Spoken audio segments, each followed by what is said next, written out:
നമ്മുടെ school Olympics മേളയുടെ ഒരുക്കങ്ങളെല്ലാം ഏതാണ്ട് പൂർത്തീകരിച്ച് കഴിഞ്ഞിരിക്കുക. ഇനി നാളെ വൈകുന്നേരം ഉദ്ഘാടന ചടങ്ങ് കഴിഞ്ഞു മറ്റന്നാൾ മത്സരങ്ങൾ രാവിലെ ആരംഭിച്ചാൽ മതിയാവും. പക്ഷെ ഒരു ബുദ്ധിമുട്ട് ഞങ്ങൾ അനുഭവിക്കുന്നു, ഒരു വെല്ലുവിളി വന്നിരിക്കുന്നത് കാലാവസ്ഥയാണ്. അപ്പം മൈതാനത്തിൽ ഒക്കെ തന്നെ വെള്ളം നിറഞ്ഞിരിക്കുന്ന സ്ഥിതിവിശേഷമുണ്ട്. അപ്പം ഏറ്റവും പ്രധാനപ്പെട്ട മത്സരങ്ങൾ നടക്കുന്നത് സെൻട്രൽ സ്റ്റേഡിയത്തിലാണ്. അവിടെ ഇൻഡോർ സ്റ്റേഡിയം തന്നെ നിർമ്മിച്ചിരിക്കുകയാണ്. ആ ഇൻഡോർ സ്റ്റേഡിയത്തിൽ 8 ഇൻഡോർ ഐറ്റംസിന്റെ മത്സരം നടക്കുകയാണ്. അത് വിവിധ ഏജ് ഗ്രൂപ്പുകളിലുള്ള മത്സരങ്ങളാണ് അവിടെ നടക്കുന്നത്. അപ്പോൾ അവിടെ മഴ പെയ്തതോടുകൂടി വലിയ കെടുതി ഉണ്ടായിരിക്കുകയാണ്. അപ്പം അതിനെ തരണം ചെയ്യുന്നതിന് വേണ്ടി കുറച്ച് സാമ്പത്തികമായിട്ടുള്ള അധിക ചെലവ് വന്നാൽ പോലും അത് തരണം ചെയ്യുന്നതിന് വേണ്ടിയുള്ള നടപടികൾ സ്വീകരിച്ചുകൊണ്ടിരിക്കുകയാണ്. മറ്റ് മഴ പെയ്താൽ ബാധിക്കുന്ന ചില 1-2 മൈതാനങ്ങളൂടെ ഉണ്ട്. അതൊരു പ്ലാൻ ബി എന്നുള്ള നിലയിൽ വേറെ ബദൽ സംവിധാനം ഉണ്ടാക്കിയിട്ടുണ്ട്. അപ്പോൾ ഈ ആദ്യത്തെ ബാച്ച് വിദേശത്തു നിന്നുള്ള കായിക താരങ്ങൾ ഇന്ന് വന്നു കഴിഞ്ഞു. ഇന്ന് രാത്രി 9 മണിക്ക് കാസർഗോഡ് നിന്നുള്ള കുട്ടികൾ, ഭിന്നശേഷി കുട്ടികളടക്കം എത്തിച്ചേരും. ഇപ്പോ നാളെ രാവിലെ സെന്റ് മേരി സ്കൂൾ പട്ടം ഗവൺമെന്റ് സ്കൂളിന്റെ മുന്നിൽ നിന്ന് സംയുക്ത ഘോഷയാത്ര ആരംഭിക്കും. അത് യൂണിവേഴ്സിറ്റി സ്റ്റേഡിയത്തിൽ പ്രവേശിക്കും. 4 മണിക്ക് നമ്മുടെ പൊതുപരിപാടി ആരംഭിക്കാൻ കഴിയുമെന്നാണ് പ്രതീക്ഷിക്കുന്നത്. പിന്നെ കാലാവസ്ഥയും ഈ അവധിയൊക്കെ ആയിട്ട് പോലും, ദീപാവലി ആയിട്ട് പോലും ഒരു 3000-ന് താഴെയുള്ള കുട്ടികളുണ്ടായിരുന്നു.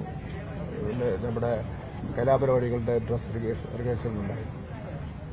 പൊതുവിലൊരു ആവേശമാണ് കാണുന്നത്. എല്ലാവരുടെയും വലിയ ഒരു ഉണർവ് കൊണ്ട് പിന്നെ സാധാരണ കായിക പരിപാടികളിലൊന്നും പ്രോത്സാഹനം നൽകുവാൻ ഇറങ്ങാത്ത ആൾക്കാർ പോലും ജനങ്ങൾ ഇതിനെ ഏറ്റെടുത്തിരിക്കുകയാണ്. ഒരു ജനകീയ ഉത്സവമായി മാറിയിരിക്കുകയാണ്.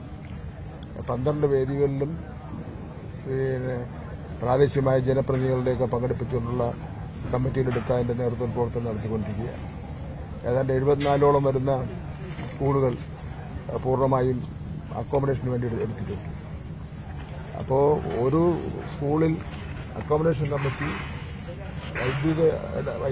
വൈദ്യുതിയുടെ കാര്യങ്ങൾ നോക്കുന്ന കമ്മിറ്റി, അതുപോലെ തന്നെ ഫുഡ് കമ്മിറ്റി, അതുപോലെ പിന്നെ വെൽഫെയർ കമ്മിറ്റി, ട്രാൻസ്പോർട്ട് കമ്മിറ്റി, ഇത്രയും കമ്മിറ്റിയുടെ കോർഡിനേഷൻ ഉണ്ടാക്കിയിട്ടുണ്ട് ഓരോ സെന്റേഴ്സിലും. ഇതിൽ ഏതെങ്കിലും ഒന്നിന്റെ കുറവ് വന്നു കഴിഞ്ഞാൽ ആ കമ്മിറ്റിക്കാർ ഇടപെട്ട് അതിന് പ്രശ്നത്തിന് പരിഹാരം ഉണ്ടാകും. ഇതിനൊരു കൺട്രോളും ഉണ്ടാക്കിയിട്ടുണ്ട്. പിന്നെ എല്ലാ ദിവസവും നമ്മൾ ഈ കാര്യങ്ങളൊക്കെ തന്നെ വിലയിരുത്തുന്നുണ്ട്.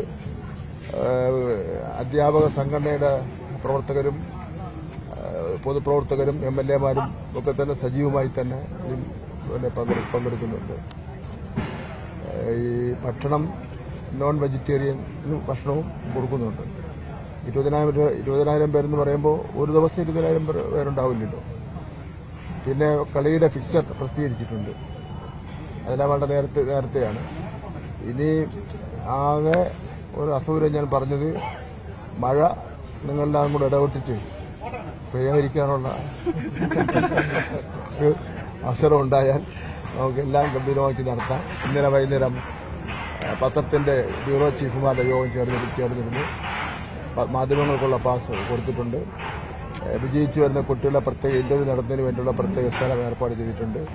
അങ്ങനെ മനുഷ്യസാധ്യമായിട്ടുള്ള മുഴുവൻ കാര്യങ്ങളും ചെയ്തിട്ടുണ്ട്. ഇന്നിപ്പോ ഭക്ഷണത്തിനുള്ള പാലുകാച്ച് ചടങ്ങ് നടന്നു. ഇനിയിപ്പോ വൈകുന്നേരം കുട്ടികളെ സ്വീകരിക്കാൻ പോകണം അല്ലേ? 9 മണിക്ക് കുട്ടികളെ സ്വീകരിക്കാൻ വേണ്ടി പോകണം. എല്ലാ കാര്യങ്ങളും നന്നായിട്ട് നടക്കുന്നുണ്ട്. മാധ്യമങ്ങളൊക്കെ നല്ല പിന്തുണ നൽകുന്നുണ്ട്. നമുക്കിപ്പം മഴ പെയ്യില്ലെന്നാ തോന്നുന്നു. അത് നോക്കാം. ഉണ്ടെങ്കിലും പ്ലാൻ ബി ഉണ്ട്. പക്ഷെ പ്ലാൻ എയിൽ നടക്കുന്ന പോലെ അത്രയും ഗംഭീരമായി ബിയിൽ നടക്കില്ലല്ലോ. അങ്ങനെ ഒരു വിഷമം ദുഃഖമുണ്ട്. കാര്യം വെച്ചാൽ അപൂർവമായിട്ടായിരിക്കും ഈ താൽക്കാലികമായിട്ടുള്ള ഇൻഡോർ സ്റ്റേഡിയമൊക്കെ നിർമ്മിക്കുന്നത്. അതൊരു പിന്നെ എറണാകുളം നടന്നതിൽ നിന്നും ഒരു സ്റ്റെപ്പ് മുന്നോട്ടാണ്. അപ്പോൾ അത് ഭംഗിയായിട്ട് ഫംഗ്ഷൻ ചെയ്യാൻ കഴിഞ്ഞില്ലെങ്കിൽ ഉണ്ടാകുന്ന ഒരു വിഷമമുണ്ട്.